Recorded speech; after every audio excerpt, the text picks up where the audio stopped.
Hello बच्चों, my self के गर्ग। और इस वीडियो में मैं लेकर आया हूँ आपके लिए मैकेनिकल वेव का सेकंड पार्ट। पहला पार्ट हमने देखा था वेव ऑन स्ट्रिंग, उसकी वीडियो होपफुली आप लोगों ने देख ली होगी, आपको पसंद आई होगी बेटा। आज मैं लेकर आया हूँ सेकंड पार्ट बेटा, sound wave. String on wave was longitudinal, string on wave was transverse, but sound wave is a longitudinal. तो इस वीडियो में हम लोग देखेंगे साउंड वेव और लास्ट में हम साउंड वेव में डॉपलर इफेक्ट भी देखेंगे। तो चलिए शुरू करते हैं साउंड वेव। तो साउंड वेव हमारे पास क्या है बेटा, लॉन्गिट्यूडनल वेव है। लॉन्गिट्यूडनल वेव्स कौन सी होती हैं, जिसमें डायरेक्शन ऑफ मोशन में, जिसमें बेटा हमारे पास डायरेक्शन ऑफ मोशन में पार्टिकल वाइब्रेट करते हैं। आप देख सकते हैं ये वेव हमारे पास हॉरिजॉन्टली प्रोपेगेट हो रही है और जो पार्टिकल हैं वो भी हॉरिजॉन्टल डायरेक्शन में प्रोपेगेट हो रहे हैं। डिस्प्लेसमेंट इक्वेशन क्या होगी बेटा, होपफुली आपने पहली वीडियो देखी होगी। अगर आपने नहीं देखी है, जो ऊपर बेटा लिंक आ रहा है आप उस पर क्लिक करके फर्स्ट वीडियो देख सकते हैं। अगर वहां पर देखें तो हमने वहां पर इक्वेशन लिखना सीखा था कि वेव इक्वेशन कैसे लिखते हैं। क्योंकि यहाँ पर पार्टिकल एक्स डायरेक्शन में ऑसिलेट कर रहे हैं तो हमने यहाँ पर डिस्प्लेसमेंट को एस से रिप्रेजेंट कर दिया। एक्स से करेंगे तो कंफ्यूजन बढ़ जाएगी, डेल्टा एक्स से करेंगे तो और ज़्यादा कंफ्यूजन हो जाती है, तो हमने इसको एस से रिप्रेजेंट कर दिया। ए रिप्रेजेंट करता है इसका डिस्प्लेसमेंट एम्पलीट्यूड। फिर हम बेटा प्रेशर इक्वेशन लिखते हैं। प्रेशर इक्वेशन अगर आप यहाँ पर ध्यान से देखें तो जो प्रेशर इक्वेशन है हमारे पास, जो हमारे पास प्रेशर इक्वेशन है बेटा, इसमें एक एडिशनल फेज डिफरेंस आता है बेटा π/2 का। एडिशनल फेज डिफरेंस आता है π/2 का। And this is an important point to remember. Phase difference between displacement wave and pressure wave of a sound wave is π/2। So this is a very important point to remember. फिर अगर हम देखें तो बेटा this is called pressure amplitude. Pressure amplitude क्या होता है, जब भी किसी मीडियम में से ये वेव पास करेगी बेटा, उस मीडियम में पहले कुछ प्रेशर होगा। इन जनरल अगर हम एयर की बात करें तो वहां पर एटमॉस्फेरिक प्रेशर होगा। तो प्रेशर एम्पलीट्यूड क्या कहता है कि उस प्रेशर में कितनी चेंज आई, कितना वो नॉर्मल प्रेशर से ऊपर जाएगा और कितना वो नॉर्मल प्रेशर से नीचे आएगा। तो मैक्सिमम प्रेशर क्या होगा, P atmospheric plus P not. Minimum pressure क्या होगा, P atmospheric minus P not. इस पॉइंट में भी मैंने देखा है बहुत सारे बच्चे गलतियां करते हैं जब ये क्वेश्चन आपके टेस्ट में आते हैं। तो इस बात का ध्यान रखना है। Pressure amplitude, pressure amplitude and displacement amplitude में क्या रिलेशन है बेटा, pressure amplitude and displacement amplitude में क्या रिलेशन है, इसे बोलते हैं BAK। वैसे तो ये एक वर्ड भी है बक, बट वहां पर हमें नहीं लेना है। B is bulk modulus, A is amplitude, K is angular wave number. यहाँ पर आप देख सकते हैं कि दो वेव्स आपको ड्रॉ करके दिखाई गई हैं, एक है डिस्प्लेसमेंट और एक है प्रेशर। दोनों में फेज डिफरेंस कितना है, π/2 का बेटा। क्लियर है। चलिए भी फिर अगर हम देखें तो इसमें नोट है बेटा, बहुत ही इंपॉर्टेंट नोट है। नोट क्या कहता है, in general sound wave is preferred as pressure wave. ये कई बार देखा गया है क्वेश्चंस में, काफी बार बच्चे इसे डिस्प्लेसमेंट वेव मानते रहते हैं, बट वो आपको दे देता है प्रेशर वेव। क्यों फर्क पड़ेगा ये हम लेटर ऑन स्टेज पे देखेंगे, जब हम स्टैंडिंग वेव फॉर्मेशन देखेंगे। तो जो हमारे पास नोड्स एंटी नोड्स होंगे वो डिस्प्लेसमेंट एंड प्रेशर वेव के लिए अलग अलग होंगे। तो इन जनरल कुछ नहीं है तो हम इसे प्रेशर वेव मान सकते हैं।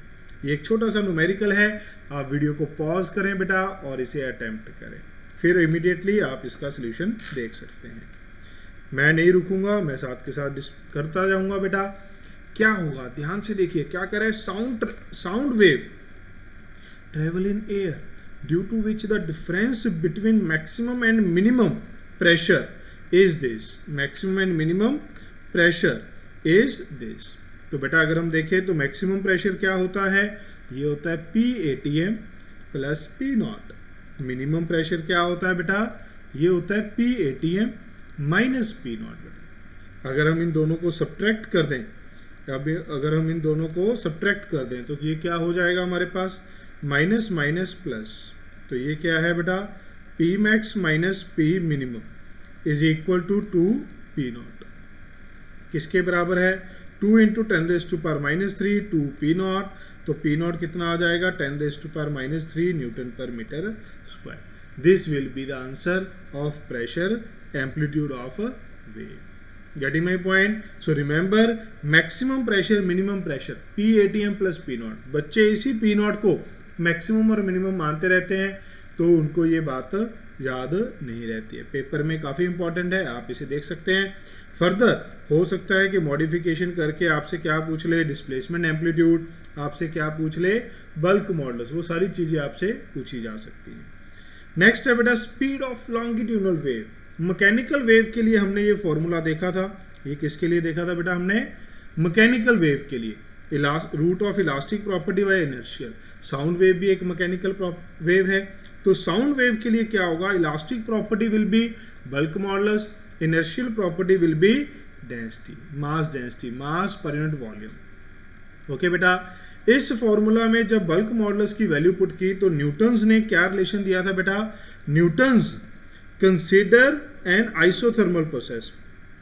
Newton consider propagation of sound wave as an isothermal. तो उन्होंने क्या पुट कर दिया था बेटा? Bulk modulus is equal to pressure. ये हमने आइसोथर्मल में देखा है. ठीक है, आइसोथर्मल में हम लोग देखते हैं बेटा, जो हमारे पास बल्क मॉडुलस होता है वो किसके बराबर होता है? प्रेशर के बराबर होता है.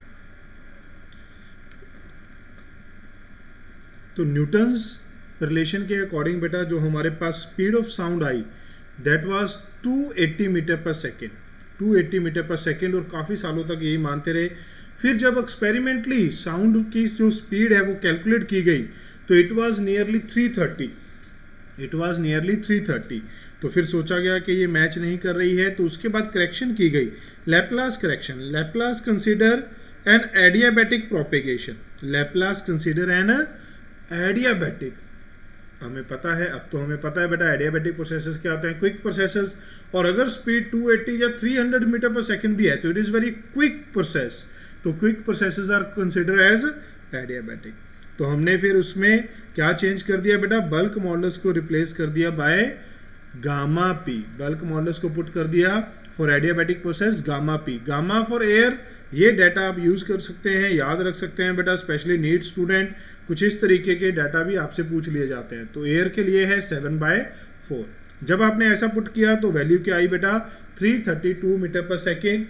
बुक्स में जब हम इसको न्यूमेरिकल में सॉल्व करते हैं तो ये 330 मीटर से लेके 340 मीटर पर सेकेंड तक कोई भी वैल्यू दे दी जा सकती है to make the calculation easy. Depending on temperature and other factors ये थोड़ी बहुत वैल्यू ऊपर नीचे हो सकती है. तो जो क्वेश्चन में दिया होगा हम नियरली वो वैल्यू मानकर क्वेश्चन को सॉल्व करते हैं बेटा. V इज इक्वल टू, तो हमारे पास रिलेशन क्या बन गया देखिए, P by gamma.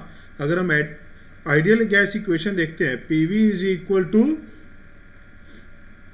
M/m RT होती है बेटा. अगर हम ध्यान से देखें तो ये बन जाएगा P by rho is equal to RT/m. तो यही रिलेशन हमने आइडियल गैस इक्वेशन का यहाँ पर पुट कर दिया. तो P बाय रो को हमने रिप्लेस कर दिया बेटा गामा RT/m से. तो यहाँ से फिर हमारे पास ये एक फॉर्मूला है जिसके ऊपर न्यूमेरिकल्स आपको काफ़ी बार देखने को मिल जाते हैं. अब आता है बेटा factors affecting speed of sound. कौन कौन से फैक्टर्स हैं जो स्पीड ऑफ साउंड को अफेक्ट करते हैं? कौन कौन से हैं बेटा? पहला है nature of gas. Nature of gas में क्या होता है बेटा? अगर हम देखें गामा भी गैस के ऊपर डिपेंड करता है, मोनोटॉमिक है, डायटॉमिक है, ट्राइएटॉमिक है. मॉलिक्यूलर मास गैस के ऊपर डिपेंड करता है कि वो कौन सी गैस है बेटा.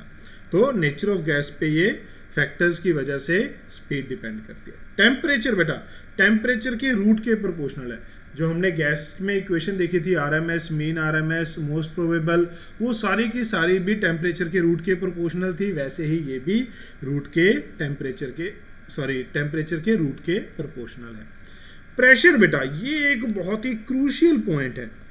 अक्सर हमें देखने में लगता है यहाँ पर कि ये प्रेशर के भी तो प्रोपोर्शनल है भी यहाँ पर, है ना, बट ऐसा नहीं है बेटा. अगर टेम्परेचर कांस्टेंट है तो जो V है this is independent of pressure, क्योंकि प्रेशर बढ़ने से डेंसिटी भी बढ़ जाएगी. बिकॉज P बाय रो क्या रहता है? कांस्टेंट रहता है. P बाय रो क्या रहता है बेटा? कांस्टेंट रहता है. फिर अनदर फैक्टर है बेटा जो अक्सर बच्चों को नहीं पता होता, वो है humidity. With increase in humidity बेटा, अगर मॉइस्चर बढ़ जाए एयर में तो क्या होगा? तो हम कहते हैं speed of sound in air increases, अगर ह्यूमिडिटी बढ़ जाए तो स्पीड ऑफ साउंड बढ़ जाती है। तो ये वाला क्वेश्चन आपको देखने को मिलता है ऑब्जेक्टिव टाइप क्वेश्चंस में। Speed of sound in moist air, moist air मतलब जिसमें ह्यूमिडिटी ज्यादा है, is greater then in dry air. Okay बेटा, इस बात को याद रखना है। नेक्स्ट है बेटा हमारे पास कंपैरिजन कि स्पीड ऑफ साउंड किसमें ज्यादा होगी। हमें पता है बल्क मॉडुलस सॉलिड का ज्यादा होगा, but at the same time density भी सॉलिड की ज्यादा होगी, बट इन दोनों की रेशो इफेक्टिवली बेटा सॉलिड के लिए ही ज्यादा होगी। तो हम कहते हैं speed of sound for solid is greater than speed of sound in liquid greater than speed of sound in air. इस बात का हमें ध्यान रखना है, काफी यूजफुल डाटा हमारे पास ये रहता है बेटा।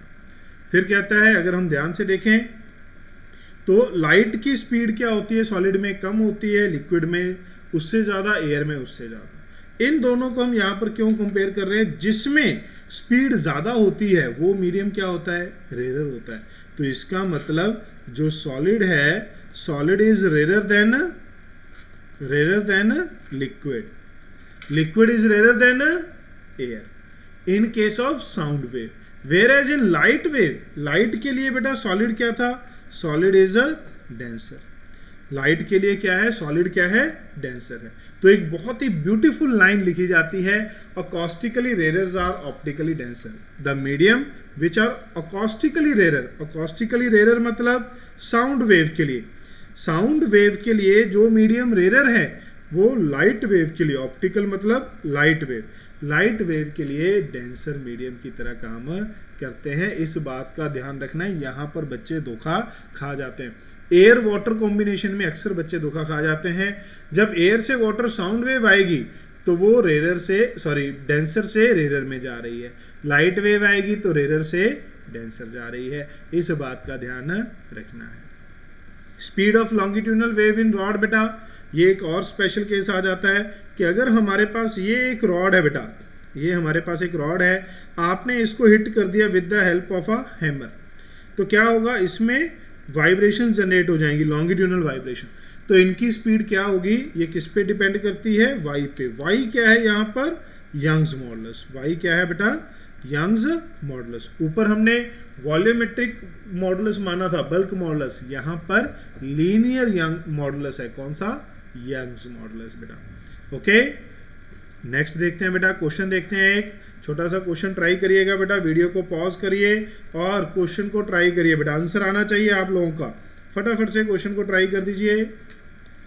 चलिए, होपफुली आपने ट्राई कर लिया होगा। लेट अस सी बेटा, find the ratio of speed of sound wave in two chambers containing hydrogen and oxygen. ध्यान से देखो, हाइड्रोजन क्या है, H2, ऑक्सीजन क्या है, O2। इनकी जो एटॉमिसिटी है वो सेम है, दोनों के दोनों डायटोमिक है, बट टेम्परेचर अलग अलग है। टेम्परेचर अलग अलग है तो स्पीड किस पे डिपेंड करती है बेटा, गामा RT/m। गामा दोनों के लिए सेम है, R दोनों के लिए सेम है, तो हम कह सकते हैं VH2 डिवाइड बाय VO2 किसके बराबर होगा, temperature H2 temperature O2, mass O2 divide by mass H2। Simply ये लिख सकते हैं बेटा, गामा तो निपट गया है, R हमारे पास है, तो आप इसको कैसे लिखेंगे बेटा, टेम्परेचर लिखेंगे। टेम्परेचर पुट करते हुए ध्यान रखना है, टेम्परेचर किस में होता है, केल्विन में। टेम्परेचर किस में होता है बेटा, केल्विन में। तो हाइड्रोजन कितने टेम्परेचर पे है, 127, कन्वर्ट कर लीजिए 400। ऑक्सीजन 327, 600 बेटा। मास ऑफ O2 32, H2 2 बेटा। कट जाएगा बेटा ये, ध्यान से देखिए, ये बच गया 16 बेटा और ये बच गया 2/3, तो ये क्या बनेगा, रूट, ये क्या बन रहा है बेटा, देखिए रूट 32/3 बन रहा है बेटा। रूट 32 को क्या लिख सकते हैं, 16 × 2, तो 4 बाहर आ जाएगा, 2/3 हम इसको लिख सकते हैं। क्लियर है, नोट करिए बेटा इसे। नेक्स्ट है बेटा हमारे पास इंटेंसिटी ऑफ वेव। नेक्स्ट है इंटेंसिटी ऑफ वेव। जैसे हमने intensity of wave in string देखा था, वैसे ही साउंड वेव के लिए है। अगर आप देखें तो ये सेम फॉर्मूला हम लिख सकते हैं, बट ये किसके लिए है, डिस्प्लेसमेंट वेव के लिए, जिसमें इंटेंसिटी किस पे डिपेंड करती है, amplitude, frequency and velocity. But इसी को कन्वर्ट किया जा सकता है बेटा, जैसे कि हमने पहले रिलेशन देखा था P naught is equal to B A K, तो बी ए के अगर आप लिख देंगे पी नॉट बाई बी के और थोड़ी बहुत एडजस्टमेंट करेंगे तो you will get the relation in a pressure amplitude form. Pressure amplitude का स्क्वायर वी बाय बी बेटा, इस तरीके से आप इसे लिख सकते हैं। एक बात और का ध्यान रखना है जिसके ऊपर न्यूमेरिकल में काफ़ी बार ये बातें पूछी जाती हैं, हीट ट्रांसफर में भी इसके ऊपर बेस्ड क्वेश्चन आता है। जो इंटेंसिटी है, अगर हमारे पास पॉइंट सोर्स है तो इसकी intensity inversely varies with the R square. Intensity of point source varies with the inversely R square. Line source के लिए it varies inversely proportional to R बेटा, it varies inversely to R. Okay, ये दोनों बातें याद रखनी है। मैं इसके बाद अभी आपको न्यूमेरिकल कराऊंगा, उसमें हम इसको यूज भी करेंगे, काफ़ी बार इसको देखा जाता है। सम इंपॉर्टेंट टर्म्स हैं बेटा, कुछ इंपॉर्टेंट टर्म्स हमारे पास क्या हैं? Audible range. ऑडिबल रेंज, कौन सी आवाज़ें सुन सकते हैं, कौन सी फ्रीक्वेंसी की? For a normal ear 20 hertz to 20 kilo hertz. जो साउंड इससे कम फ्रीक्वेंसी की होती है उसे हम इंफ्रासोनिक बोलते हैं, जो इससे ज़्यादा फ्रीक्वेंसी की होती है उसे हम अल्ट्रासोनिक बोलते हैं। फिर एक टर्म पूछी जाती है बेटा pitch. Pitch is related to frequency, pitch is related to frequency. Higher the frequency higher is the pitch. ये सारी बातें आपको याद होनी चाहिए, डायरेक्टली ऑब्जेक्टिव टाइप क्वेश्चंस में आपको देखने को मिल सकती हैं बेटा। फिर आता है बेटा साउंड इंटेंसिटी इन डेसिबल, काफ़ी इंपॉर्टेंट है। Sound intensity in decibel, sound को मेजर करने के लिए एक तो हम यूनिट यूज करते हैं वॉट पर मीटर स्क्वायर, एक हम डेसिबल लाउडनेस को मेजर करते हैं डेसिबल में। तो ये क्या फॉर्मूला है? 10 log 10 I by I naught. I naught क्या है बेटा? This is called threshold frequency, minimum intensity, sorry threshold intensity आना था यहाँ पर, देखिए वो फ्रीक्वेंसी होता है ना फोटो इलेक्ट्रिक इफेक्ट में, वही लिख लिया यहाँ, threshold intensity. This is the minimum intensity that we can perceive और वी कैन हियर। तो ये क्या है बेटा? मिनिमम। अब अगर हमारे पास इंटेंसिटी, अगर हमारे पास बेटा intensity 1 watt per metre square हो तो हमारे पास जो लाउडनेस है वो कितनी आएगी? 120 डेसिबल। ये हमारे कानों को पेन कर सकती है बेटा। 120 डेसिबल हम सुन नहीं पाएंगे, हमारे कान दर्द करना शुरू कर देंगे। तो याद रखेंगे ये 1 watt per metre square is a very high intensity. आप देख सकते हैं ना 10⁻⁻12 है, तो ये इतनी ज़्यादा इंटेंसिटी हम बियर नहीं कर पाएंगे। नॉर्मल कन्वर्सेशन के लिए हमारे पास जो इंटेंसिटी रहती है डेसिबल्स लाउडनेस, वो है 60 to 65 डेसिबल्स बेटा। ओके, फिर हमसे पूछा गया डिफरेंस बेटा, अगर इंटेंसिटी I1 से I2 चेंज होता है तो उसका लाउडनेस लेवल कितना चेंज हो रहा है? ये कैसे आएगा? Delta beta is B2 minus beta 1 10 log I2 by I1। जब हम एब्सोल्यूट लिख रहे हैं तो हमारे पास क्या था? I by I naught. जब हम चेंज लिख रहे हैं तो final intensity by initial intensity. Question देखिए बेटा इसके ऊपर बेस्ड, बहुत ही अच्छा क्वेश्चन है। वीडियो को पॉज करें और इस क्वेश्चन को बेटा सॉल्व करें बेटा, करिए जरा, बहुत ही अच्छा क्वेश्चन है बेटा, ट्राई करिए। If the distance of a person from point source decreases from, distance हमारे पास डिक्रीज हो रहा है पॉइंट सोर्स बेटा, क्वेश्चन में ध्यान दीजिए, पॉइंट सोर्स। तो point increase in intensity level पूछा है। इंक्रीज इन इंटेंसिटी लेवल मतलब हमसे क्या पूछा गया है? डेसिबल्स में डेल्टा बी हमसे पूछा गया है बेटा। ठीक है, क्या पूछा गया है बेटा? डेल्टा बी हमसे यहां पर पूछा गया है। ओके, नोट करेंगे बेटा, इसे फटाफट से कैलकुलेट कर लीजिए, फटाफट से कैलकुलेट कर लीजिए बेटा, कैलकुलेट करिए बेटा जरा। क्या आ रहा है देखिए जरा, बहुत ही अच्छे बच्चे हैं। देखिए बेटा क्या होगा, अगर हम देखें तो पॉइंट सोर्स के लिए intensity is inversely proportional to R square.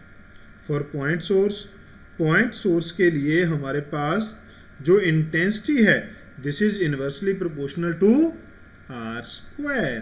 तो हमारे पास I1 बाय I2 कितना हो जाएगा? R2 बाय R1 का स्क्वायर बेटा, दिस इज 1 बाय 4। तो डेल्टा बीटा क्या हो जाएगा बेटा?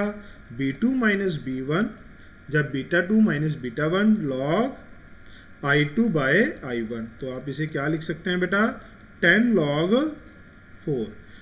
log 4 क्या होता है बेटा, 2 log 2। log 2 की वैल्यू सबको पता है 0.3 बेटा, तो ये नियरली 0.6 होगा।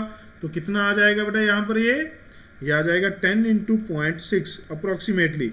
तो आप लिख सकते हैं 6 डेसिबल। आप क्या लिख सकते हैं बेटा, इसे 6 डेसिबल्स लिख सकते हैं बेटा। ओके, क्लियर है बेटा बात यहाँ तक?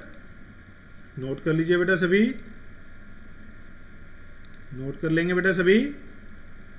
चलिए आगे बढ़ेंगे। फिर आता है बेटा इक्को। इक्को क्या है हमारे पास, कहता है कि एक पर्सन, बहुत बार आपने देखा होगा जब आप हिली एरियाज में जाते हैं, वहाँ चिल्लाते हैं ना अपना नाम, ऐसे खड़े होकर पहाड़ के ऊपर, वो नाम हमें वापस सुनाई देता है। किसी ने किया होगा आप में से, डेफिनेटली याद आ गया होगा वो पल आपको अभी, है ना, स्माइल करते हुए। तो क्या होगा, देखिए मेरे चेहरे पे भी स्माइल आ गई, मुझे भी याद आ गया है कि हाँ हम गए थे तब। तो क्या हो गया अभी यहाँ पर, जब शादी के बाद गए थे तो मैं अपनी वाइफ का नाम चिल्ला रहा था, वो मेरा नाम चिल्ला रही थी, है ना, तो वो बड़ा अच्छा सा सीन होता है। तो ऐसे ही बहुत सारे लोग करते हैं, सभी लोग करते हैं ऐसा। तो क्या होता है बेटा, जब हम कोई साउंड प्रोड्यूस करते हैं, वो किसी रिफ्लेक्टर के साथ जाके टकराती है और वहां से वापस आते हैं। स्पेशली वहां देखने को मिलता है जहां पर पेड़ कम होते हैं, पहाड़ों के ऊपर पेड़ कम होते हैं, बड़े बड़े खाली खाली मैदान होते हैं, पहाड़ होते हैं जहां पर, वहां पर हमें ये बहुत क्लियरली सुनाई देता है। तो क्या होता है बेटा, इसमें एक वेव जाएगी, वापस आएगी और हमें सुनाई देगी। तो क्या ये सिर्फ वहीं पे होती है? नहीं बेटा, हर जगह होती है, बट हर जगह पर अब्जॉर्प्शन ज़्यादा हो जाती है, इस वजह से हमें इंटेंसिटी उतनी सुनाई नहीं देती। और दूसरी बात, इसे सुनने के लिए एक और कंडीशन है, दो साउंड हमें दो अलग अलग तभी सुनाई देंगी अगर उनके बीच का गैप 1/10 सेकेंड से ज़्यादा होगा। ये भी नेसेसरी है, अगर उससे कम टाइम पे आ गई तो वो दोनों एक ही साउंड की तरह हमें सुनाई देती हैं बेटा। तो कंडीशन क्या है इक्को की बेटा, कि जो टाइम गैप है वो 1/10 से ज्यादा होना चाहिए। तो एक वेव इधर गई, डिस्टेंस डी ट्रेवल किया, वापस आई, डिस्टेंस डी ट्रेवल किया, टोटल डिस्टेंस हो गया बेटा 2d। स्पीड कितनी है, v, तो टाइम कितना लगेगा 2d/v, which should be greater than equal to 1/10। तो जो डिस्टेंस है वो कितना होना चाहिए बेटा, अगर हमें क्लियर सुनना है तो 17 मीटर से ज्यादा होना चाहिए, तब हमें ये क्लियरली दो साउंड सुनाई देंगे। इसके बाद है बेटा सुपरपोजिशन ऑफ वेव्स। ये हमने पहले भी बात की थी। 3 फिनोमिनाज हम पढ़ते हैं। सुपरपोजिशन एक फंडा है, जब दो वेव्स एक मीडियम में ट्रेवल करती हुई किसी एक पॉइंट पे इंटरेक्ट करती हैं तो रिजल्टेंट डिस्प्लेसमेंट क्या हो जाता है, उन दोनों का वेक्टर सम। इसकी 3 एप्लीकेशंस हैं हमारे केस में, interference, beat and standing wave. ठीक है, अगर इसमें कोई कंफ्यूजन है तो बेटा मैं फिर से कहूंगा, जो हमारा फर्स्ट पार्ट है वीडियो का, जिसमें हमने string wave and general wave equations के बारे में पढ़ा था, उसको आप जरूर देखें, क्योंकि इसकी डिटेल उसमें दी गई है, बाकी सारी चीजें उसमें दी गई हैं। इंटरफेरेंस के बारे में अगर बात करें बेटा, दो वेव्स जो सेम डायरेक्शन में प्रोपेगेट होती हैं, जब वो सुपर इम्पोज करती हैं तो that phenomena is called interference. Resultant amplitude का फॉर्मूला बेटा, ये सारी चीजें हम पहले लिख चुके हैं। इंटेंसिटी का फॉर्मूला ये बन जाता है। तो मैक्सिमम इंटेंसिटी कितनी होती है, ये रिलेशन फिर से लिखे गए हैं, क्योंकि these are very important relations. Try to remember it because these are very important questions. बहुत बार पूछेंगे, यहाँ नहीं तो वेव ऑप्टिक्स में पूछ लेगा, वेव ऑन स्ट्रिंग के ऊपर, साउंड वेव के ऊपर, वेव ऑप्टिक्स में डेफिनेटली बहुत बार इसके ऊपर क्वेश्चन पूछे गए हैं। मिनिमम इंटेंसिटी बेटा, इसके ऊपर बेस्ड हमने न्यूमेरिकल भी किए थे, बट वो पहली वीडियो में हमने किए थे बेटा। यहाँ पर देखेंगे बेटा, ये हमारे पास कंडीशंस हैं।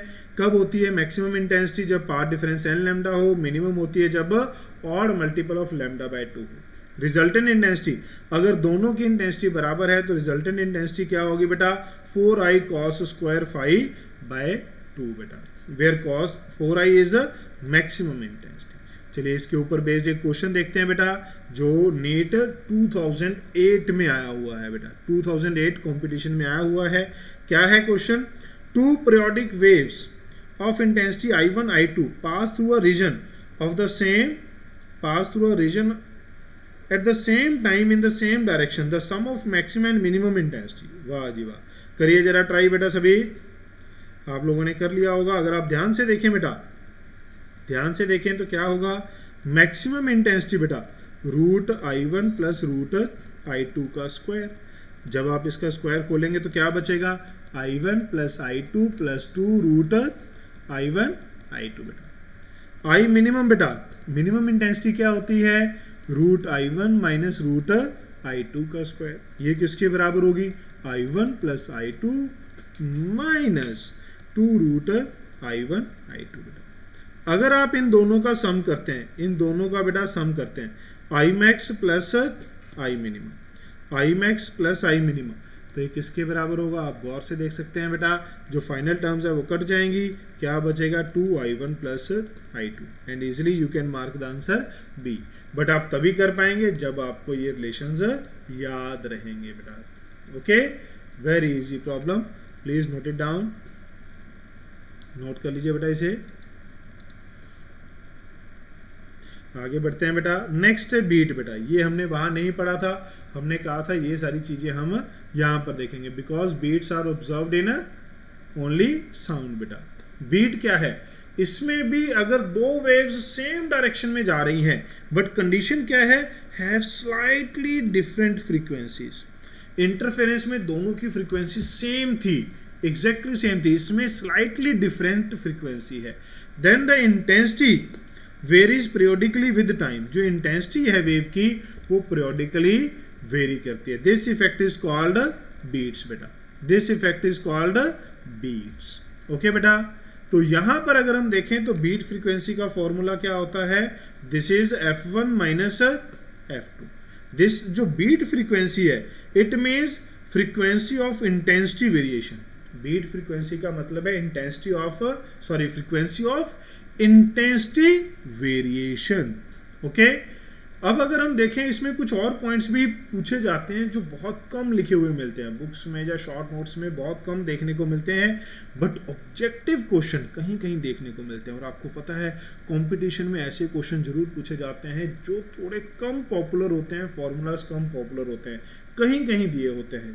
तो क्या होगा, फ्रीक्वेंसी ऑफ रिजल्टेंट वेव, जो दो वेव सुपर इम्पोज होकर जा रही हैं एक साथ, उनकी रिजल्टेंट फ्रीक्वेंसी क्या होगी, वेव की फ्रीक्वेंसी क्या होगी, F1 plus F2/2। Amplitude variation की फ्रीक्वेंसी क्या होगी, F1 माइनस F2/2। इस बात का ध्यान आपको रखना है। न्यूमेरिकल्स के लिए बेटा, बीट के ऊपर बेस्ड न्यूमेरिकल के लिए हमें एक इंस्ट्रूमेंट के बारे में समझना होता है, that is tuning fork. Tuning fork हमें क्या कहता है बेटा, ये एक ऐसा इंस्ट्रूमेंट है जो एक सिंगल फ्रीक्वेंसी प्रोड्यूस करता है जब हम इसे वाइब्रेट करते हैं। अगर हमारे पास ये ट्यूनिंग फॉर्क है, अगर मैं इसे हिट करूंगा ऐसे, तो जब ये वाइब्रेट करेगा तो एक सिंगल फ्रीक्वेंसी प्रोड्यूस करता है। ओके, बट इसकी फ्रीक्वेंसी वेरी करती है। कब वेरी करती है बेटा, ऑन लोडिंग द वैक्स। जब हम इसको क्या बोलते हैं बेटा, प्रॉन्ग्स। ये जो दो हमारे पास इसके आर्म्स हैं, इनको प्रॉन्ग्स बोलते हैं। अगर मैं आपको थोड़ा बड़ा करके दिखाऊं यहाँ पर, और हैंडल को बोलते हैं स्टेम। फुट पीस जो बेस है, जहाँ से ये जुड़े हुए हैं शोल्डर, और जहाँ पर ये स्टेम और प्रॉन्ग्स जुड़े हैं उसे बेस बोल दिया। तो इस तरीके से ये हमें पता होना चाहिए। ऑन लोडिंग द वैक्स मतलब अगर हम इनके प्रॉन्ग्स के ऊपर कुछ मटेरियल चिपका दें, जरूरी नहीं कि वैक्स को कुछ भी मटेरियल स्टिक कर दें, तो इसकी फ्रीक्वेंसी डिक्रीज हो जाती है। ऑन फाइलिंग, फाइलिंग का मतलब होता है रबिंग। अगर हम इसके प्रॉन्ग्स को घिसा दें, थोड़ा थिन कर दें, पतले कर दें, तो इसकी फ्रीक्वेंसी इंक्रीज हो जाएगी। आप समझ सकते हैं ना, दोनों प्रोसेस ऑपोजिट हैं। वैक्स में लोड लगा दिया, मोटा कर दिया, उसको हैवी कर दिया, फ्रीक्वेंसी कम हो गई।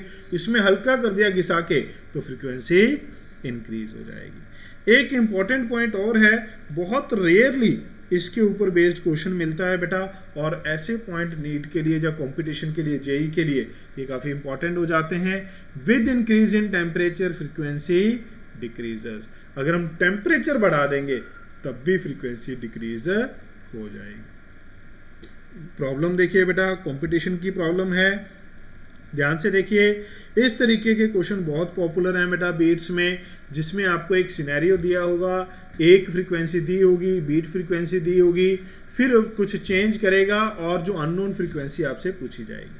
कैसे करते हैं, एक स्टैंडर्ड सा वे आप अपना सकते हैं। अगर आप देखें तो बीट फ्रीक्वेंसी हमारे पास है 2, which is equal to F1 minus F2। तो अगर F1 हमारे पास 512 है, तो F2 क्या हो सकता है बेटा, it can be 512 plus 2 514, it can be 514, और इट कैन बी 500, सॉरी, और इट कैन बी 510 बेटा, दोनों में से माइनस करेंगे तो हमारे पास ये आ जाएगा आइदर, एक मिनट, सॉरी इनिशियली बेटा 4 दी हुई है, सॉरी बेटा ये है 4 बीट्स पर सेकेंड, इनिशियली क्या दी हुई है 4 दी हुई है, यहाँ पर क्या आएगा देखिए 4, तो ये हो जाएगा 16, यहाँ पर हो जाएगा 508। क्लियर बेटा, ध्यान से देखेंगे तो क्या हो जाएगा यहाँ पर कुछ इस तरीके से। तो कैसे आप फाइंड करेंगे बेटा फ्रीक्वेंसी, जो अननोन फ्रीक्वेंसी है, तो हम इसको एक लेवल पे ड्रॉ कर लेते हैं। हम कहते हैं जो हमें पता है वो है 512, जो हमें नहीं पता वो कितनी हो सकती है, या तो F2 हो सकती है 516, या फिर F2 हो सकती है 508, यही हो सकती है बेटा।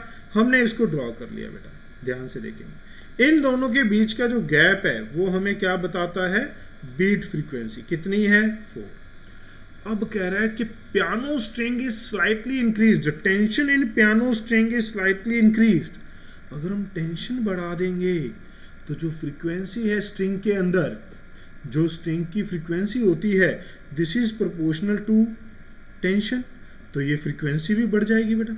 इसका मतलब हमारे पास टेंशन बढ़ने से F2 बढ़ गई। अगर F2 बढ़ गई तो कहाँ आई होगी बेटा, F2 ये हो सकती है और F2 ये हो सकती है। अगर हमारे पास कुछ इस तरीके का हुआ, ध्यान से देखिए बेटा, ये बिल्कुल एनालिटिकल प्रॉब्लम है, मैथ की प्रॉब्लम है बेटा कि आप क्वेश्चन को कैसे सोचते हैं।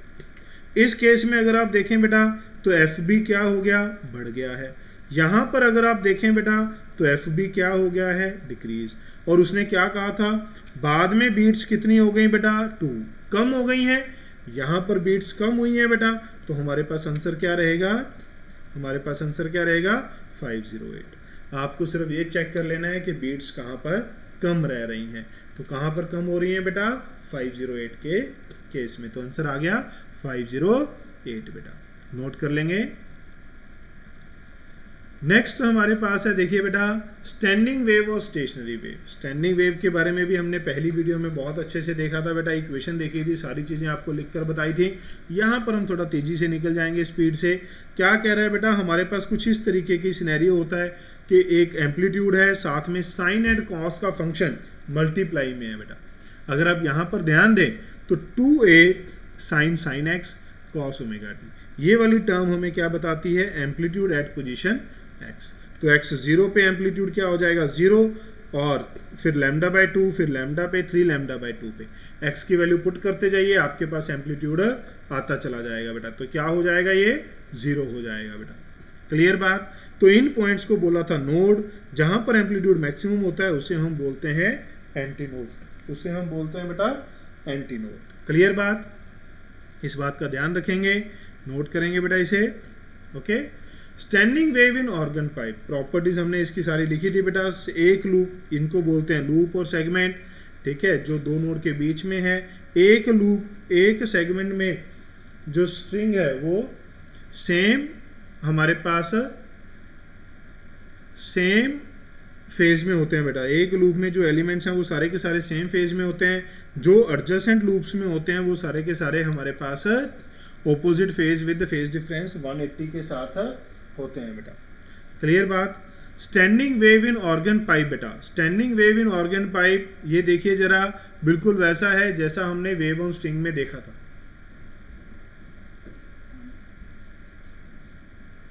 जैसे हमने वेव ऑन स्ट्रिंग में देखा था, बोथ एंड फिक्स्ड बेटा, बोथ एंड फिक्स्ड, या फिर ये ओपन ऑर्गन पाइप है। ये ओपन ऑर्गन पाइप है हमारे पास। ओपन ऑर्गन पाइप में, ओपन ऑर्गन पाइप में both end open, both end open बेटा, ध्यान से देखिए बेटा, both end open.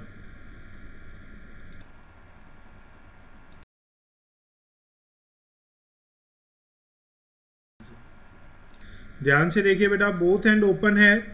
Fundamental mode अगर आप देखें तो this is very similar to, ये किसके सिमिलर है बेटा, सिमिलर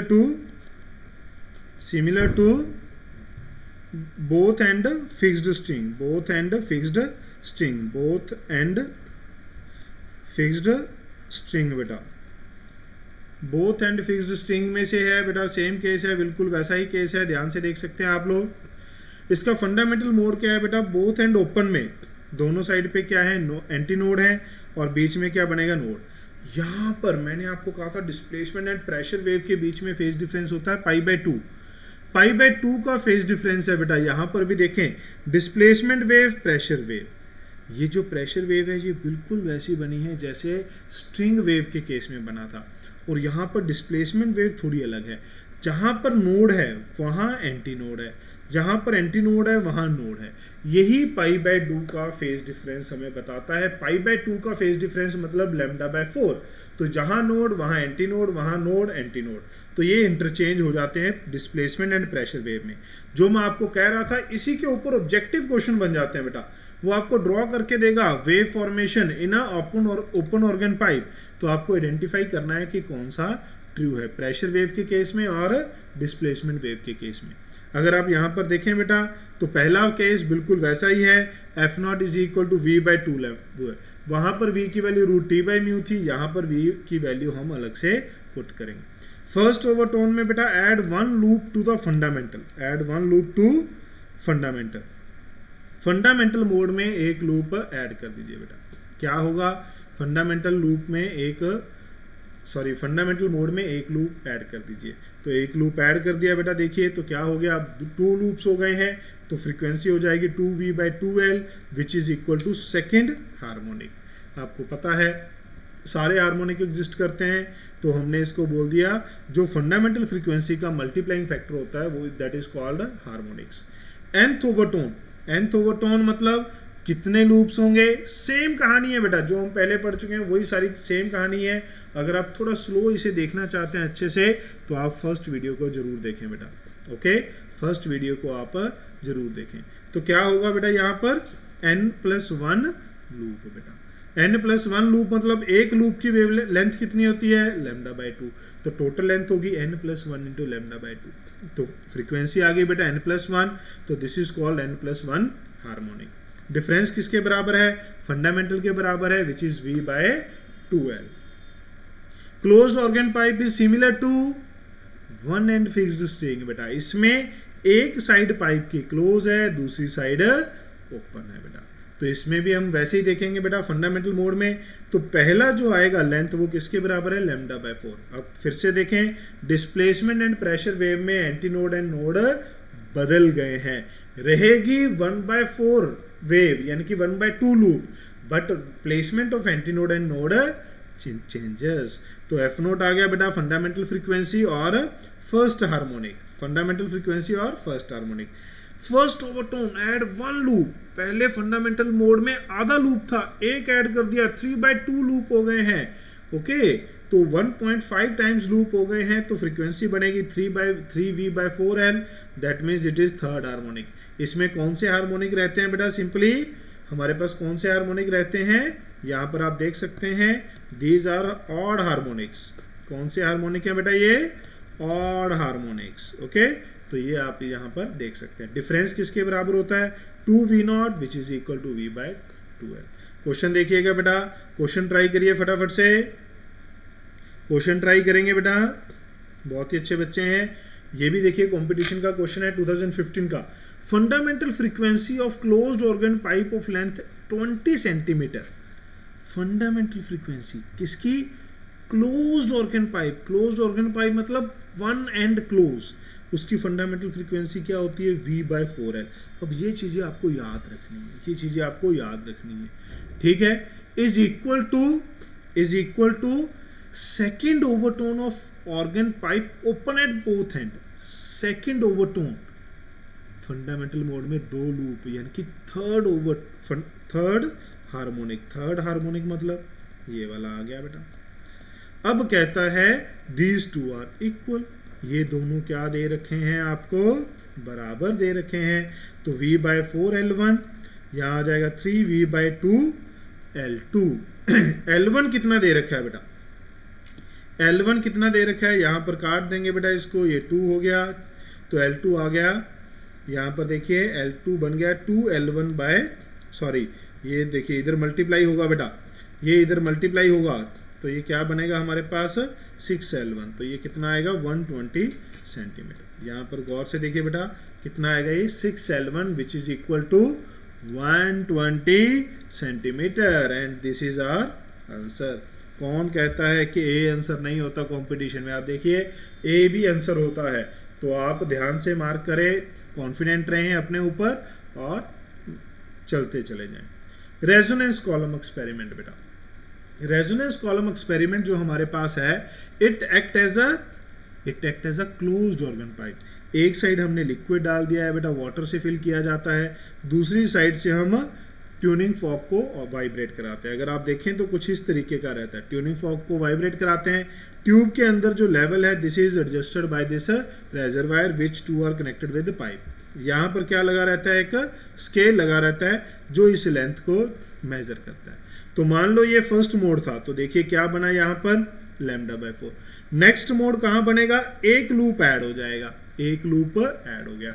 नेक्स्ट हार्मोनिक कहाँ होगा बेटा, एक लूप और ऐड हो जाएगा। तो रेजोनेंस कहाँ आती रहेगी वो हम लिखते जाएंगे बेटा। तो अगर हमने कोई nth केस था जहां पर कोई nth जो हमारे पास थी ओवरटोन थी, तो वहां लेंथ आ गई L1। उसके जस्ट नेक्स्ट मोड में जो लेंथ है वो क्या है, L2। तो इन दोनों के बीच का डिफरेंस कितना होगा, half wave which is equal to λ/2। तो आपको ये कहा जाता है क्वेश्चन में कि भाई एक हमें रेजोनेंस मिली L1 पे, नेक्स्ट रेजोनेंस मिली L2 पे, तो उन दोनों के डिफरेंस से आप डायरेक्टली क्या पा सकते हैं बेटा, λ/2। उन दोनों के डिफरेंस से आपको डायरेक्टली क्या मिल जाएगा, λ/2। दिस इज वेरी इंपॉर्टेंट बेटा, this is very important to remember, this is very important to remember. ये काफ़ी इंपॉर्टेंट हमारे पास फॉर्मूला है। फिर इसमें आती है बेटा एंड करेक्शन। एंड करेक्शन क्या कहती है कि जो हमारे पास ओपन एंड है पाइप का, जो एंटी नोड है वो एग्जैक्टली ओपन एंड पे नहीं बनता, एग्जैक्टली यहाँ नहीं बनता, इससे थोड़ा बाहर बनता है। जितना बाहर बनता है उसे कहते हैं एंड करेक्शन। न्यूमेरिकली ये किसके बराबर होती है बेटा, this is equal to 0.6 times R, radius of pipe, R is radius of pipe. Okay, तो फंडामेंटल मोड में अगर हम यहाँ पर देखें तो ये लेंथ ऑफ पाइप थी बेटा, स्केल तो एक एंड से लेके यहाँ तक मेजर करेगा L1। अगर आप इसमें E ऐड करेंगे तो हमारे पास यहाँ पर क्या होगा, नोड, और नोड और एंटी नोड के बीच का डिस्टेंस होता है λ/4। तो L1 प्लस E किसके बराबर हो जाएगा, λ/4 बेटा। Getting my point. अगर ये पाइप दोनों एंड से ओपन हो तो ये जो एंड करेक्शन है ये दोनों एंड पे ऐड होगी, ये दोनों एंड पे ऐड होगी बेटा। तो क्या बनेगा, L1 plus 2E is equal to λ/2। तो इसे याद रखना है बेटा। एक न्यूमेरिकल देखिए जरा इसके ऊपर बेस्ड, कहता है ये भी कंपटीशन का क्वेश्चन है बेटा, resonance occur with the tuning fork and an air column of size 12 centimetre. पहली लेंथ क्या मिल गई हमें, 12 centimetre. Next higher resonance, next higher resonance यानी कि L2 कहां पर मिल गई बेटा, 38 सेंटीमीटर। तो सीधा सीधा इन दोनों से आपको क्या मिलेगा, λ/2। कितना हो गया ये λ/2, 26 λ/2। तो लैम्डा कितना हो गया बेटा हमारे पास, 52 सेंटीमीटर। लैम्डा कितना आ गया बेटा, 52 सेंटीमीटर। क्या पूछा गया, व्हाट इज द फ्रीक्वेंसी, अगर स्पीड दी गई है, स्पीड किसके बराबर होती है, लैम्डा इंटू फ्रीक्वेंसी। तो फ्रीक्वेंसी क्या है, स्पीड बाय लैम्डा। स्पीड कितनी है, 312, ये कितनी है, 52 सेंटीमीटर। अगर आप मीटर में कन्वर्ट करेंगे तो 52 इंटू 100 ऊपर आ जाएगा, 6 से कट जाएगा बेटा, तो देखिए क्या आ गया, 600। अगर आप ध्यान से देखें स्पीड ऑफ साउंड क्या दे रखी है, 312। 312 क्यों दी गई है, सो दैट कि आपके पास कैलकुलेशन आसान हो जाए। कंपटीशन में इतना टाइम नहीं होता कि आप फ्रैक्शन में डील करें, तो आसानी से आप इसको डिवाइड कर सकते हैं। क्लियर बेटा बात। तो ये आ गया हमारे पास 600 हर्ट्ज बेटा। ओके, अब आपसे अगर पूछ लिया जाए आल्सो फाइंड एंड करेक्शन, ये मैंने अपनी तरफ से ऐड ऑन कर दिया, अगर आपको इसमें एंड करेक्शन फाइंड करना है तो कैसे करेंगे बेटा। अगर आप ध्यान से देखें तो जो λ/4 है वो कितना है बेटा, 13 सेंटीमीटर, और जो L1 थी वो कितनी थी, 12 सेंटीमीटर। इसके पास वाली है बेटा, तो हम क्या लिख सकते हैं, L1 plus E is equal to λ/4। तो E कितना आ जाएगा, 13 माइनस 12, दिस इज 1 सेंटीमीटर। इस तरीके से आप क्या लिख सकते हैं, एंड करेक्शन फाइंड कर सकते हैं। पहले आपको क्या फाइंड करना होता है, लैम्डा, फिर हम देखेंगे λ/4 क्या वो इनमें से किसी एक के पास में है, L1 या L2। फिर हम देखते हैं अगर मान लो ये बहुत दूर होता तो क्या होता, हम 3 λ/4 देखते, क्योंकि नेक्स्ट हार्मोनिक देखते, जो उसके बहुत पास होगा, 1-2 का डिफरेंस होगा, वहां से हमें क्या मिल जाता है, एंटी करेक्शन। क्लियर बात, नोट करिए बेटा, इसे नोट कर लीजिए बेटा। यहाँ पर आप वीडियो को पॉज करके बेटा कुछ टाइम का ब्रेक ले सकते हैं। इसके बाद हमारे पास है डॉपलर इफेक्ट। ओके, अगर आप कंटिन्यूसली वीडियो देखकर थक गए हैं तो आप कुछ मिनट्स का, कुछ सेकंड्स का ब्रेक ले लीजिए and then we will discuss Doppler effect. Doppler effect क्या है? डॉपलर इफेक्ट क्या है बेटा? साउंड के लिए हम देख रहे हैं, जो लाइट के लिए होता है वो हम वेव ऑप्टिक्स में देखेंगे, वहां पर देखेंगे किस तरीके से फ्रीक्वेंसी चेंज होती है। साउंड के लिए हम यहाँ पर देखते हैं। काफी बार ये फिनोमिना हमने ऑब्जर्व किया है, एक कार दूर से आ रही है हॉर्न बजाती हुई, जैसे वो हमारे पास में से गुजरती है साउंड बदल जाती है। ऐसा थोड़ी ना कि उसका हॉर्न बदल रहा है, हॉर्न तो वही है, वही फ्रीक्वेंसी है, बट हमारा जो कान रिसीव करता है एपरेंट फ्रीक्वेंसी ये बदल जाती है। पहले कार हमारी तरफ आ रही थी, क्रॉस करने के बाद वो दूर जा रही है, तो इन दोनों फिनोमिना में फ्रीक्वेंसी बदल जाती है। कैसे बेटा? इस इफेक्ट को बोला जाता है डॉपलर इफेक्ट। कैसे? जब separation between source and observer decrease होता है, means these two are approaching each other, कोई एक रेस्ट पे, दूसरा इस तरफ आ रहा है, दोनों मूव कर रहे हैं, कैसे भी अगर ये एक दूसरे को अप्रोच कर रहे हैं, तो जो एपरेंट फ्रीक्वेंसी सुनेगा ऑब्जर्वर वो प्रोड्यूस्ड फ्रीक्वेंसी से ज्यादा होगी। ओके, बट अगर दोनों दूर जा रहे हैं, एक रुका हुआ है, दूसरा रुस गया है ना, गुस्से हो गया, दूर जा रहा है, तो क्या हो जाएगा, फ्रीक्वेंसी कम सुनाई देती है बेटा। ये एक बहुत ही इंपॉर्टेंट पॉइंट है, इसीलिए मैंने नोट बना के यहां पर लिखा है बेटा, नोट बना के लिखा है, क्योंकि this is a very important point. जब भी आपको कोई साइन कन्वेंशन में कंफ्यूजन होती है तो हम इससे देख लेते हैं, सेपरेशन कम हो रही है फ्रीक्वेंसी बढ़ेगी, सेपरेशन बढ़ रही है फ्रीक्वेंसी कम हो जाएगी। और अगर सेपरेशन सेम है, ऐसा केस है, सोर्स एंड ऑब्जर्वर मूव तो कर रहे हैं बट सेपरेशन चेंज नहीं हो रही, दोनों सेम वेलोसिटी से जा रहे हैं, एक रेस्ट है, सर्कल में घूम रहा है, सेपरेशन चेंज नहीं हो रही, तो उस केस में एपरेंट फ्रीक्वेंसी एक्चुअल फ्रीक्वेंसी के बराबर होगी बेटा। क्लियर है? तो यहां पर हमारे पास है कि ये सोर्स है, इसने कोई फ्रीक्वेंसी एफ प्रोड्यूस की है, ये ऑब्जर्वर है, इसको फ्रीक्वेंसी कितनी मिलेगी, दोनों की स्पीड दिखा रखी है। तो फॉर्मूला क्या है बेटा?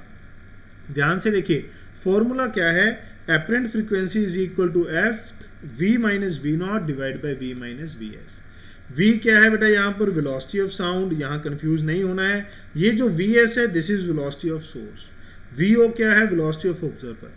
कौन सी वेलोसिटी? अगर वो दोनों लाइन के अलोंग जा रहे हैं एक दूसरे की तरफ फिर तो ठीक है, अगर किसी एंगल पे जा रहे हैं तब component of velocity along the line joining, तो velocity of observer along line joining.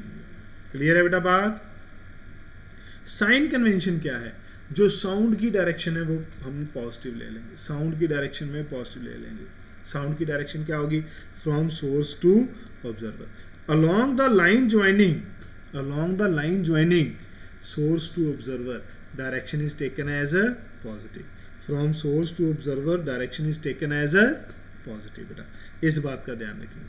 यहां पर ध्यान से देखिए, ये हमारे पास सोर्स इधर जा रहा है, ऑब्जर्वर इधर आ रहा है बेटा, तो कौन सी डायरेक्शन पॉजिटिव होगी पहले ही मार्क कर लेंगे बेटा। ये जब भी आपको क्वेश्चन में वैल्यू पुट करनी है आप इसे मार्क कर लेंगे, सोर्स ऑब्जर्वर, सोर्स से ऑब्जर्वर क्या है, पॉजिटिव, तो क्या हो जाएगा आप देखिए, वी साउंड तो हमेशा ही पॉजिटिव लेना है क्योंकि ये सोर्स टू ऑब्जर्वर जाएगा, माइनस, अब देखिए ऑब्जर्वर ऑपोजिट डायरेक्शन में है तो हमने माइनस पुट कर दिया, सोर्स सेम डायरेक्शन में है तो एज इट इज पुट कर दिया, तो बन गया बेटा, क्या बन गया, ऊपर बन गया v प्लस वी नॉट, नीचे v माइनस वी एस। तो आप देख सकते हैं F not is greater than F, क्योंकि दोनों के बीच की रिलेटिव सेपरेशन कम हो रही थी, दोनों की दूरियां कम हो रही थी, तो फ्रीक्वेंसी बढ़ जाएगी। खुशी होती है ना, ऊंची ऊंची चीखते हैं जब दूरियां कम होती हैं, जब दूर जाते हैं सैड हो जाता है, पिच कम हो जाती है, फ्रीक्वेंसी कम हो जाती है। ऐसे भी आप याद रख सकते हैं, पास आ रहे हैं, खुश हो रहे हैं, मिल रहे हैं, फ्रीक्वेंसी बढ़ गई, दूर जा रहे हैं, दुख हो रहा है, फ्रीक्वेंसी क्या हो रही है, कम हो रही है। इस तरीके से आप इन चीजों को याद रख सकते हैं बेटा। अब अगर हम ध्यान से देखें इस क्वेश्चन में आंसर बताइए बेटा क्या होगा। वैसे मैं आपको बताते बताते ये बता गया था कि ये कैसे होगा, है ना, अच्छी लाइन बन गई ना, बताते बताते बता दिया था क्या होगा, तो आप बताइए अब क्या होगा। बताइए जरा। ये सोर्स है बेटा स्टेशनरी, ऑब्जर्वर सर्कल में घूम रहा है, ऑब्जर्वर सर्कल में घूम रहा है कांस्टेंट रेडियस आर के। ये ऑब्जर्वर है, ये सोर्स सर्कल में घूम रहा है। ये सारे केस मैं आपको क्यों करा रहा हूँ, ये स्टैंडर्ड केसेस है, न्यूमेरिकल देखे जाता है, कंपटीशन के फेवरेट क्वेश्चंस हैं, तो आपको पता होना चाहिए, तो इजी हो जाएगा कंपटीशन क्रैक करना। क्या होगा बेटा, क्या इनके बीच की सेपरेशन चेंज होगी बेटा? As the separation is not changing, separation between observer and source is not changing, the actual frequency heard by the observer is equal to the frequency emitted by the source। ये नहीं सोच लेना भाई source इधर है तो source sound इधर produce करेगा, पॉइंट सोर्स है बेटा, पॉइंट सोर्स की वजह से साउंड सभी डायरेक्शन में जाता है, साउंड तो सभी डायरेक्शन में जा रहा है, तो साउंड को आप रिस्ट्रिक्ट मत करें कि वो किधर जा रहा है, तो वो सभी डायरेक्शन में सेम वेलोसिटी से जाता है, तो साउंड तो जाएगा, बट क्योंकि सोर्स की velocity along the line joining नहीं है, या फिर ऑब्जर्वर की velocity along the line joining नहीं है, सेपरेशन चेंज नहीं हो रही है, तो apparent frequency is equal to true frequency. फिर देखिए बेटा, अगर हमारे पास ये ऑब्जर्वर सोर्स है, किसी एंगल थीटा पे जा रहा है, तो अब क्या होगा, पॉजिटिव डायरेक्शन कौन सी होगी, सोर्स टू ऑब्जर्वर, तो v माइनस ऑब्जर्वर की वेलोसिटी 0, ऑब्जर्वर की वेलोसिटी 0 बेटा, सोर्स की velocity in the direction of observer positive put करेंगे तो क्या आ गया, v minus v cos theta. समझ गए बेटा? इसको देखिए जरा, इसको देखिए बेटा, कहता है सोर्स एक सर्कल में घूम रहा है, सोर्स एक सर्कल में घूम रहा है, ये ऑब्जर्वर है, यहाँ पर सोर्स कांस्टेंट स्पीड से सर्कल में घूम रहा है, कब किस पॉइंट के कॉरस्पॉन्डिंग ऑब्जर्वर को मैक्सिमम फ्रीक्वेंसी मिलेगी और किस पॉइंट के कॉरस्पॉन्डिंग ऑब्जर्वर को नेगेटिव फ्रीक्वेंसी कम फ्रीक्वेंसी मिलेगी, लेसर। अक्सर बच्चे क्या करते हैं, इन पॉइंट्स को डायमेट्रिकली ऑपोजिट पॉइंट पे मान लेते हैं, ऐसा नहीं है। ध्यान से देखिए बेटा, ये जो पॉइंट Q है और ये P है, ये डायमेट्रिकली ऑपोजिट पॉइंट नहीं है, ठीक बात, डायमेट्रिकली ऑपोजिट पॉइंट नहीं है। ये कौन से पॉइंट हैं, जहां से O से हम सर्कल के ऊपर क्या ड्रॉ कर रहे हैं, टेंजेंट। ये वो पॉइंट है जहां पर ऑब्जर्वर से सर्कल के ऊपर क्या बनाया जा सकता है, टेंजेंट। क्यों? क्योंकि जो सोर्स की वेलोसिटी है वो अलोंग टेंजेंट होगी, तो कभी तो ऐसा पॉइंट होगा जब ये लाइन ज्वाइनिंग के अलोंग होगी, जब ये लाइन ज्वाइनिंग के अलोंग होगी, अवे होगी, तो ये मिनिमम का पॉइंट हो गया।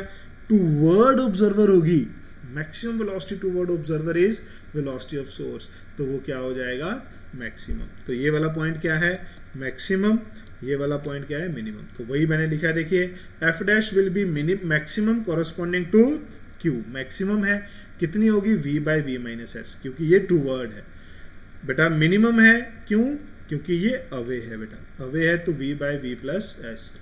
एक बात और यहां पर याद रखनी है, time if source velocity time gap between maxima to minima and minima to maxima is not same, time gap in दोनों में सेम नहीं है, दोनों में सेम नहीं है बेटा, टाइम गैप दोनों में सेम नहीं है। क्यों?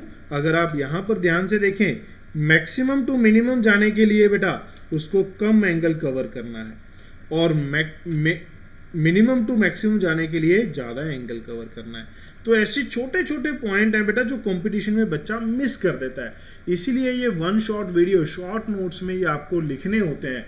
जब आप अपने भी शॉर्ट नोट्स बनाएंगे तो ऐसे पॉइंट लिखने हैं, क्योंकि जब आप रिवाइज करेंगे तो इन पॉइंट्स को रिवाइज करना ज़रूरी है, कंपटीशन में यहाँ गलतियाँ हो जाती हैं बेटा, नोट कर लीजिए बेटा इसे। नेक्स्ट है बेटा हमारे पास स्पेशल केस, अगर विंड चल रही हो, यानी कि जिस मीडियम में सोर्स एंड ऑब्जर्वर है, जनरली किस में होते हैं, एयर में, तो अगर एयर ब्लो कर रही हो, अगर एयर ब्लो कर रही हो विद स्पीड VW, अगर वो सेम डायरेक्शन में है तो हम क्या लिख देंगे, V प्लस VW। अगर ये ऑपोजिट डायरेक्शन में होती तो V माइनस VW। बाकी ऑब्जर्वर और सोर्स की वेलोसिटी जैसे हमने लिखी थी वैसे ही है। साउंड की वेलोसिटी क्या हो जाएगी, V प्लस VW, वेक्टर्स हम ले लेंगे बेटा। अगर ये सेम डायरेक्शन में है तो प्लस कर देंगे, ऑपोजिट डायरेक्शन में है तो माइनस कर देंगे बेटा। इसके बाद क्या है बेटा हमारे पास, case 2, source is at rest and the apparent wavelength. अरे ये तो बहुत ही इम्पोर्टेंट है भी, जब भी टेस्ट में डाला है बहुत सारे बच्चे इसे गलत करते हैं। इवन मैंने यहाँ पर बताया है, आपको भी बता रहा हूँ, अगर आप इसे नोट नहीं करेंगे, अपनी कॉपी पे रिवाइज नहीं करेंगे, तो बेटा आप फाइनल कंपटीशन में इसे मिस करने वाले हैं। फाइनल कंपटीशन में बेटा आप इसे मिस करने वाले हैं, इस बात का आपको ध्यान रखना है। तो क्या है, if source is at rest then apparent wavelength is same as original but frequency में चेंज। अगर सोर्स रेस्ट पे है और ऑब्जर्वर मूव कर रहा है तो फ्रीक्वेंसी तो बदल गई, बट वेवलेंथ क्या है बेटा, वेवलेंथ यहां पर क्या है, वेवलेंथ हमारे पास क्या रह रही है बेटा, सेम रह रही है। अगर सोर्स रेस्ट में है, ऑब्जर्वर चाहे मूव करे या ना करे, does not depend on velocity of observer. Frequency बेटा वेलोसिटी ऑफ ऑब्जर्वर पे डिपेंड करती है, वेवलेंथ नहीं। If source is at rest wavelength is same as original. Okay बेटा, नोट करिए इसे। नेक्स्ट हमारे पास है, देखिए बेटा, कहता है एक यहां पर क्वेश्चन दिया है, एक रिफ्लेक्टर का केस आता है बेटा। रिफ्लेक्टर का केस आता है किसमें बेटा, हमारे पास डॉपलर इफेक्ट में, कि एक कार है यहां पर जा रही है। 3-4 केस आते हैं, आप प्रैक्टिस करेंगे समझ आएंगे। मैं आपको यहां पर मेथड समझा देता हूं कैसे इस क्वेश्चन को सॉल्व किया जाता है। यहां पर एक कार बेटा जा रही है, इसके पीछे यहां पर क्या था, एक ऑब्जर्वर। तो कहता है find the frequency received by the man directly from the car after reflection from the reflector. तो डायरेक्टली में क्या होगा बेटा, डायरेक्टली में अगर हम देखें, ये सोर्स है, ये ऑब्जर्वर है, तो कौन सी डायरेक्शन पॉजिटिव है बेटा, ये वाली डायरेक्शन हमारे पास क्या है, positive. Source to observer is positive. तो F dash F, observer is at rest, जो सोर्स की फ्रीक्वेंसी वेलोसिटी है वो अपोजिट है, तो यहां पर क्या आ जाएगा, माइनस वी सी। तो ये क्या हो जाएगा बेटा हमारे पास, F we plus we C. ये बात समझ में आई, तो हम इसे ये लिख सकते हैं। नेक्स्ट केस क्या है बेटा हमारे पास, रिफ्लेक्टर से। रिफ्लेक्टर के केस में हम कैसे करते हैं बेटा, हम 2 स्टेप में सॉल्व करते हैं रिफ्लेक्टर के क्वेश्चन को। इसके शॉर्ट ट्रिक भी देखेंगे हम कैसे देख सकते हैं, बट रिफ्लेक्टर के केस में हम कैसे सॉल्व करते हैं, पहले इसे एज अ रिसीवर मानते हैं।